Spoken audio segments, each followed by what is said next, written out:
Hello साथियों, स्वागत है आपका हमारे अपने यूट्यूब चैनल अजीत आर्ट आल क्लासेस पे। आज हम जो चैप्टर टॉपिक लेकर के आए हैं वो है उत्तर वैदिक काल। ठीक है, हमने कल इसकी जो पहले की क्लास हमने आपको पढ़ाई थी उस पूरे वैदिक काल का जो समय हमने लिखा था उसका समय 1500 से 600 ईसा पूर्व माना जाता है। ठीक, और उसको दो भागों में भी बांटा गया था। हमने इसके पहले वाला जो भाग था आपका पूर्व वैदिक काल यानी कि 1500 से 1000 ईसा पूर्व के मध्य जो भाग था यानी काल था, उसके बारे में हमने आपको जानकारी दी थी जिसमें ऋग्वेद की जो है रचना हुई थी। ठीक है, अब आज जो आपका है वो उत्तर वैदिक काल है, उसी का दूसरा खंड। जो कल हमने पूर्व वैदिक काल पढ़ाया था, आज ये उत्तर वैदिक काल है। इसका समय जो आपका है वो 1000 से 600 ईसा पूर्व है। ठीक है, पूरे वैदिक काल का जो समय था वो 1500 से 600 ईसा पूर्व माना गया है। ये हमने आपको कल बता भी दिया था। तो आइए हम देखते हैं कि उत्तर वैदिक काल के अंतर्गत कौन कौन सी जो हैं, किन किन चीज़ों का जो हुआ वर्णन हुआ है, क्या उल्लेख मिलता है। तो सबसे पहले पॉइंट जो लिखा हुआ है आपके सामने, वेद। ठीक है, वैदिक काल का मतलब इस आप लोग समझ लीजिए कि वैदिक काल इसलिए कहते हैं क्योंकि इसी काल में सारे वेदों का जो है उल्लेख किया गया है। ठीक है, सारे वेद यहीं पे रचना हुई है इन्हीं कालों में, इसीलिए इसको वैदिक काल कहा गया है। तो वेद देख लेते हैं कि उत्तर वैदिक काल में कौन कौन से वेद की रचना हुई है। तो नंबर 1 पे लिखा हुआ है सामवेद, दूसरा यजुर्वेद, तीसरा अथर्ववेद। ठीक है, सभी लोग जानते हो कि 4 वेद हैं। और जो चौथा आपका है ऋग्वेद, उसकी हमने कल चर्चा की थी कल वाली क्लास में कि ऋग्वेद जो है, ऋग्वेद या पूर्व वैदिक काल उसको बोलते हैं। इसीलिए उसको, क्योंकि पूर्व वैदिक काल में ही सबसे पुराना जो आपका है वो वेद जो है आपका ऋग्वेद ही माना जाता है, इसलिए उसकी जो रचना हुई थी सबसे पहले हुई थी। ठीक है, वो पूर्व वैदिक काल का आपका वेद है। इसलिए आज जो हमने ये 3 वेद लिखे हैं, सामवेद, यजुर्वेद, अथर्ववेद, तो इन 3 वेदों की जो रचना हुई है वो आपके उत्तर वैदिक काल में हुआ है। ठीक है, अब हम बात कर लेते हैं कि इसकी रचना किसने की है, वेद की रचना किसने की है। तो सभी लोग जानते हो महर्षि वेद व्यास। ठीक है, महर्षि वेद व्यास। ठीक है, ये याद रखिएगा, नोट कर लीजिए आप लोग। ठीक है, अब हम देखते हैं नंबर 1 पे वेदों के अंतर्गत क्या लिखा हुआ है। वेदों की संख्या 4 मानी जाती है। ठीक है, वेदों की संख्या 4 मानी जाती है, जिसमें पहला आपने बताया था भी ऋग्वेद, सामवेद, यजुर्वेद, अथर्ववेद। ठीक है, तो ये 4 वेद हैं। ठीक है, ये याद रखिएगा कि ऋग्वेद जो है वो आपका पूर्व वैदिक काल में उसकी रचना हुई थी, और जो अथर्ववेद, यजुर्वेद, सामवेद हैं, ये 3 जो वेद आपके हैं ये आपके उत्तर वैदिक काल में रचना हुई थी, जो 1000 से 600 ईसा पूर्व के मध्य में की रचना हुई है।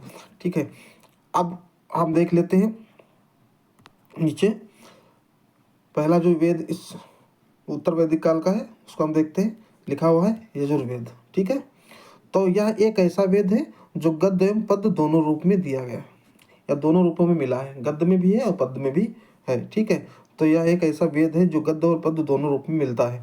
ठीक है, उसके आगे लिखा गया कि इसमें यज्ञ अनुष्ठानों के क्रियाकलापों का वर्णन है। ठीक है, आगे सभी लोग जानते हैं यज्ञ अनुष्ठान जो भी उसमें अनुष्ठान होते हैं, सारी चीज़ों का जो है क्रियाकलाप जो भी चीज़ें बताई गई हैं वो आपको यजुर्वेद में मिलेंगी। ठीक है, यह युद्ध शास्त्रों से भी यहाँ पे थोड़ा युद्ध शास्त्रों से भी संबंधित है। ठीक है, ये भी याद रखिएगा, युद्ध शास्त्रों से भी संबंधित है। आगे हम देखते हैं सामवेद। दूसरा जो आपका हमने ये भी बताया कि ये तो आपके यजुर्वेद था, इसकी बात हो गई। अब हम आगे देखते हैं, लिखा हुआ है सामवेद, ये इस काल का दूसरा वेद है। ठीक है, तो इसे भारतीय संगीत का जनक कहा जाता है। ठीक है, भारतीय संगीत का जनक कहा जाता है, क्योंकि कहा इसलिए जाता है कि सामवेद में ज़्यादातर संगीत से ही सारी चीज़ें जो हैं जुड़ी हुई हैं। ठीक है, उसके आगे लिखा हुआ इसमें इसमें सारी सूक्तियाँ पद्य रूप में हैं। ये भी याद रखना, इसमें इसे भारतीय संगीत का जनक भी कहा जाता है, और इसमें सारी जो सूक्तियाँ हैं वो पद्य रूप में मिलती हैं। ठीक है, ये सामवेद की होगी बात। ठीक है, आगे हम देखते हैं वेद कौन सा है, तो ये अथर्ववेद है इस काल का। ठीक है, यहाँ पे अथर्ववेद आ गया। इसमें देखते हैं क्या क्या हुआ है। तो अथर्ववेद जो है विपत्तियों, ठीक है। तंत्र मंत्र, जादू टोना, विवाह, श्राप, प्रेम आदि के निवारण के लिए वर्णन मिलता है। जो आपका अथर्ववेद है इसके अंतर्गत आपका विपत्तियों, तंत्र मंत्र, जादू टोना, विवाह, श्राप, प्रेम आदि के निवारण के लिए वर्णन मिलता है। कहने का मतलब ये है कि अथर्ववेद ही जो ऐसा वेद है जिसमें ये सारी चीज़ों का है निवारण के लिए समझाया गया है। ठीक है, तो इन 3 वेदों की बात हो गई जो आपके उत्तर वैदिक काल में रचना हुई थी। अब हम देख लेते हैं जो आपका पूर्व वैदिक काल का जो हमने बताया था ऋग्वेद है उसकी बात कर लेते हैं। यहाँ पे लिखा हुआ है ऋग्वेद। ठीक है, तो ऋग्वेद जो था इसके अंतर्गत क्या हुआ, कला शब्द का सर्वप्रथम प्रयोग किया गया। सबसे पहले जो कला शब्द का प्रयोग हुआ वो ऋग्वेद में ही किया गया है। ठीक है, तथा चमड़े पर बने देवता के समक्ष कर्म कांड करने के साक्ष्य भी मिले हैं। इन दोनों चीज़ों को बहुत ही बड़ा महत्व है, याद रखिएगा। ये प्रश्न कभी कभी आ जाते हैं आपके, तो ये जरूर याद रखें कला शब्द का सर्वप्रथम प्रयोग कहाँ किया गया। तो इतना जरूर रखना कि ये ऋग्वेद जो था, जो पूर्व वैदिक काल समय चल रहा था यानी काल चल रहा था, उस समय उस वेद यानी कि ऋग्वेद में कला शब्द का सर्वप्रथम प्रयोग किया गया। ठीक है, अब हम देखते हैं यहाँ पे लिखा हुआ है वेदों में 4 वर्ण बताए गए हैं। ठीक है, अब वेदों में कौन कौन से 4 वर्ण हैं वो हम देख लेते हैं। पहला आपका ब्राह्मण है, दूसरा क्षत्रिय और तीसरा वैश्य, चौथा शूद्र। ये 4 वर्ण बताए गए हैं वेदों के अंतर्गत। ठीक है, उसके आगे लिखा हुआ है 4 आश्रम बताए गए हैं, जैसे ब्रह्मचर्य, गृहस्थ, वानप्रस्थ और संन्यास। ये अधिकतर लोगों को पता होगा। ठीक है, लेकिन फिर भी हमने आपको एक बार बता दिया वेदों में 4 वर्ण 4 आश्रम ये मुख्यतः पूछे जाते हैं और पूछ भी लिए जाते हैं और वो आएंगे जरूर। ठीक है, ये याद रखना दिमाग में कि कहाँ पे क्या कितने 4 वर्ण हैं और कितने आश्रम हैं। आगे हम देखते हैं 4 पुरुषार्थ बताए गए हैं। 4 पुरुषार्थ बताए गए जिसमें धर्म, अर्थ, काम, मोक्ष, ये 4 जो हैं पुरुषार्थ हैं। ठीक है, अब हम देखते हैं दूसरे पॉइंट पे आते हैं। लिखा हुआ है उपनिषदों की संख्या। जो हमारे उपनिषद हैं उनकी जो संख्या है वो 108 मानी गई है। ठीक है, ये तो हो गई उपनिषदों की संख्या की बात। अब हम आगे देखते हैं वेदांग। लिखा हुआ है वेदांगों की संख्या। ठीक है, तो ये हो गए वेदांग। ये तो 4 वेद होते सभी लोग जानते हो, लेकिन वेदों के वेदांग भी होते हैं। तो वेदांगों की संख्या कितनी है, 6। ठीक है, वेदांगों की संख्या 6। और वेदांग होते कौन कौन से हैं नोट कर लीजिएगा, शिक्षा, छंद, व्याकरण, निरुक्त, कल्प, ज्योतिष। ठीक है, एक बार हम फिर से रिपीट कर रहे हैं। वेदांगों की संख्या 6, नाम उनके हैं। पहला जो आपका है शिक्षा, दूसरा है छंद, तीसरा है व्याकरण और चौथा है निरुक्त और 5वां है कल्प और 6 नंबर का जो आपका वेदांग है वो है ज्योतिष। ठीक है, तो 4 वेद और 6 वेदांग हैं। ठीक है, आगे हम देखते हैं उसी में लिखा हुआ पुराणों की संख्या। ठीक है, पुराणों की संख्या कितनी है, तो 18 पुराण है, जिसमें विष्णु पुराण जो है मौर्य वंश से संबंधित है। ये याद रखिएगा कि पुराणों की संख्या 18 है, जिसमें विष्णु पुराण जो है मौर्य वंश से संबंधित है। ठीक है, ये यहाँ पे बात हो गई। आगे हम देखते हैं इसी के अंतर्गत दूसरा पुराण जो है कौन सा है, तो दूसरा पुराण जो आपका है वो आपका है मत्स्य पुराण। ठीक है, मत्स्य पुराण है। ये जो क्या है, यह आंध्र सातवाहन काल से संबंधित है, जो आपका अभी हमने बताया। ठीक है, जो पुराण था। ठीक है, हम यहाँ फिर से बता रहे हैं, जो इससे पहले विष्णु पुराण था, ठीक है, वो मौर्य वंश से संबंधित है। ठीक है, और यहाँ पे जो आपका पुराण है मत्स्य पुराण, ये आन सातवाहन काल से संबंधित है। ये याद रखिएगा जरूर सब। ठीक है, आगे हम देखते हैं क्या लिखा हुआ है। इसे सबसे प्राचीन व प्रमाणिक पुराण माना जाता है।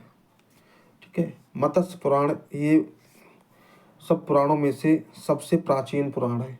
जो 18 पुराण आपके हैं उन 18 पुराणों में से मत्स्य पुराण जो है सबसे प्राचीन और प्रमाणिक पुराण माना जाता है। ठीक है, ये मत्स्य पुराण की बात हो गई। आगे हम देखते हैं कौन सा पुराण है, वायु पुराण। ठीक है, वायु पुराण जो है ये गुप्त काल से संबंधित है, ठीक है, ये गुप्त काल से संबंधित है। अगला हम देखते हैं 7 नंबर पे, देखते हैं लिखा हुआ है अग्नि पुराण। अब अग्नि पुराण में क्या है वो देखते हैं कि 200 से 400 ईस्वी, ठीक है, 200 से 400 ईस्वी, इसमें 16 अध्यायों में शिल्प के अनुभवों की विस्तृत विवेचना की गई है। 200 से 400 ईस्वी इसमें ये समय है इसका अग्नि पुराण का जो इसमें लिखा गया है। इसमें 16 अध्यायों में शिल्प के अनुभवों की विस्तृत विवेचना की गई है, ठीक है। ये अग्नि पुराण की बात कर रहे हैं, ये नोट कर लीजिएगा, ठीक है। आगे हम बात करते हैं, तो इसमें दूसरा पॉइंट लिखा हुआ अग्नि पुराण में लिखा हुआ है इस ग्रंथ के 13वें अध्याय में केवल मूर्तिकला पर प्रकाश डाला गया है। ये सबसे महत्वपूर्ण बात है कि पूछ लेते हैं कभी भी कि किस पुराण में सिर्फ केवल मूर्तिकला पर प्रकाश डाला, कितने कौन से अध्याय में जो है मूर्तिकला पर प्रकाश पड़ा है। तो याद रखिएगा कि अग्नि पुराण के 13वें अध्याय में केवल मूर्तिकला पर प्रकाश डाला गया है, ठीक है। आगे हम देखते हैं कौन सा पुराण है। आगे लिखा गया है हरिवंश पुराण, ठीक है। इसमें क्या वर्णन मिलता है वो हम देखते हैं। तो इसमें वर्णन है बाड़ासुर, ठीक है, बाड़ासुर के राजप्रसादों का वर्णन मिलता है जो भित्ति चित्रों से सुसज्जित हैं।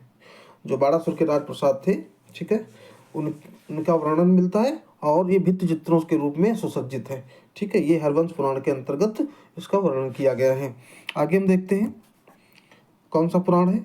अगला पुराण आपका है स्कंद पुराण, ठीक है।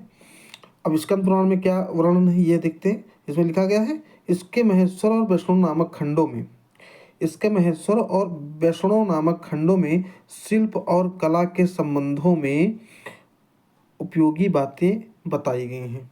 शिल्प और कला सिर्फ, ठीक है, जो आपका महेश्वर और वैष्णव नामक खंडों में जो है उसमें शिल्प और कला के संबंधों की उपयोगी जो बातें हैं वही बताई गई। ये स्कंद पुराण के अंतर्गत आपका वर्णन मिलता है, ठीक है। आगे हम देखते हैं यहाँ पे महत्वपूर्ण तथ्य में देख लेते हैं क्या क्या है। तो महत्वपूर्ण तथ्य में जो आपका है वो सबसे पहला जो पॉइंट लिखा गया है आपका नंबर 1 पे रामायण महाभारत जैसे ग्रंथों की रचना भी इसी युग की अंतिम अवस्था की देन है। कहने का मतलब ये है कि उत्तर वैदिक काल के अंतिम जब चरण था, यानी कि उत्तर वैदिक काल समाप्त हो रहा था, तब जाके वहाँ पे रामायण और महाभारत जैसे ग्रंथों की रचना हुई थी। इसीलिए इस युग की जो है अंतिम अवस्था की देन मानी जाती है। ये पहला महत्वपूर्ण तथ्य में आता है। ये जरूर याद रखना कि रामायण और महाभारत जैसे ग्रंथ जो हैं आपकी रचना किस युग की है, तो वो उत्तर वैदिक काल की अंतिम अवस्था की ये रचना है। अब इसके अंतर्गत हम देखते हैं दूसरा पॉइंट क्या लिखा गया है। लिखा है वैदिक युग में इंद्र देवता का उल्लेख सर्वाधिक बार आया है। पूरे वैदिक युग में इंद्र देवता का उल्लेख सर्वाधिक बार आया है, क्योंकि इंद्र को वर्षा का देवता मानते हैं। सभी लोग जानते हो कि इंद्र देवता जो हैं उनको वर्षा का देवता मानते हैं, और वैदिक युग में इंद्र देवता का सर्वाधिक बार उल्लेख हुआ है, ये भी याद रखना। आगे 3 नंबर पे देखते हैं, लिखा गया है लोहे के प्रयोग, ठीक है, लोहे के प्रयोग का साक्ष्य। ये बहुत ही महत्वपूर्ण है, ये पॉइंट आप लोग नोट जरूर कर लीजिएगा कि लोहे के प्रयोग का महत्वपूर्ण जो साक्ष्य है, लिखा हुआ है कि लोहे के प्रयोग का साक्ष्य 1000 ईसा पूर्व, ठीक है, 1000 ईसा पूर्व में उत्तर प्रदेश के अंतरजी खेड़ा से मिला है, ठीक है। वैदिक युग में ही लोहे के प्रयोग का साक्ष्य 1000 ईसा पूर्व उत्तर प्रदेश के अंतरजी खेड़ा से मिला हुआ है, ठीक है। इसलिए हमने नीचे नोट में लिखा दिया है, यानी लिख दिया है कि लोहे का प्रयोग वैदिक काल से प्रारंभ होता है, क्योंकि सभी लोग जानते हो कि सिंधु घाटी सभ्यता हमने सारी पढ़ाई आपको बताई भी। उस समय क्या था, कांसा तांबे का प्रयोग ज़्यादा किया जाता था। ताम्रपाषाण काल में भी तांबे के बर्तन, तांबे के मोहरे, तांबे के औजार, ठीक है। और सिंधु घाटी में सभी लोग जानते थे उस समय कचली मिट्टी के बनाए हुए बर्तन, ठीक है। धीरे धीरे तांबा आया, तांबा से कांसा बनाया गया, तांबा टिन जस्ता से मिला करके कांसा बना। उसके बाद जो वैदिक युग आया, वैदिक काल आया, तब वैदिक काल में क्या हुआ कि यहाँ पर सबसे पहले जो धातु हमारी है, जिन ठोस धातु जो है, लोहे का जो प्रयोग हुआ वो वैदिक काल से ही प्रारंभ होता है। ठीक है, तो ये नोट कर लीजिएगा, जो नोट में हमने लिखा है, लोहे का प्रयोग वैदिक काल से ही प्रारंभ होता है, इससे पहले लोहे का ज्ञान नहीं था। ठीक है, तो आज की क्लास तो हमने आप लोगों के लिए बहुत ही महत्वपूर्ण पढ़ाई है, इसको नोट जरूर कर लीजिएगा। ठीक है, ये आपके वैदिक काल के दो आपके चरण थे, हमने बांटे थे। हमने बताया था कि वैदिक युग को दो भागों में बांटा गया है, एक पूर्व वैदिक काल और दूसरा उत्तर वैदिक काल। तो दोनों हमने कालों को पढ़ा दिया है। ठीक है, और उम्मीद है कि आप लोगों को समझ में आया है, और नहीं भी आया है तो आप लोग, जिन लोगों को समझ में नहीं आया है तो लोग कमेंट बॉक्स में कमेंट कर देना। ठीक है, और आगे की क्लास जो आपकी होगी वो नए चैप्टर और नए सिलेबस के साथ होगी। ठीक है, और ज़्यादा से ज़्यादा लोगों को वीडियो शेयर करिए, लाइक और सब्सक्राइब करिए। ठीक है, तब तक के लिए सभी को राधे राधे।